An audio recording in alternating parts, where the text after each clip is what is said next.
ಕನ್ನಡ ನಾಡಿನ ದೊಡ್ಡಮಳ್ಳೂರು ಗ್ರಾಮದಲ್ಲಿ ಸ್ಥಿತ ಶ್ರೀ ಅಪ್ರಮೇಯ ಸ್ವಾಮಿ ದೇವಸ್ಥಾನವು ಪ್ರಾಚೀನ ಮತ್ತು ಪ್ರಮುಖ ಹಿಂದೂ ದೇವಸ್ಥಾನವಾಗಿದೆ. ಇದು ವಿಷ್ಣು ದೇವರ ಅಪ್ರಮೇಯ ಸ್ವಾಮಿ ರೂಪದಲ್ಲಿ ಪೂಜಿತವಾಗಿದೆ. ಈ ದೇವಸ್ಥಾನವು ವಿಶೇಷವಾಗಿ ಅಂಬೆಗಾಲ ಕೃಷ್ಣ, ಬೆಣ್ಣೆಯನ್ನು ಹಿಡಿದಿರುವ ರೂಪದಲ್ಲಿ ಇರುವ ಚಿಕ್ಕ ಕೃಷ್ಣ ದರ್ಶನಕ್ಕಾಗಿ ಪ್ರಸಿದ್ಧವಾಗಿದೆ. ಇದು ದೇಶದಾದ್ಯಂತದ ಭಕ್ತರನ್ನು ಆಕರ್ಷಿಸುತ್ತದೆ.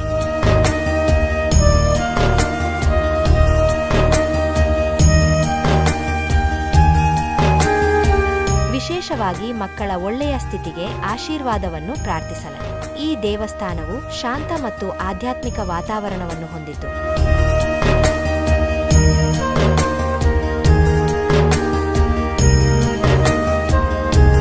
ಚೋಳ ಕಾಲದ ಛಾಪನ್ನು ಹೊಂದಿದ ದ್ರಾವಿಡ ಶೈಲಿಯ ಶಿಲ್ಪಕಲೆಯ ಮಾದರಿಯಾಗಿದೆ.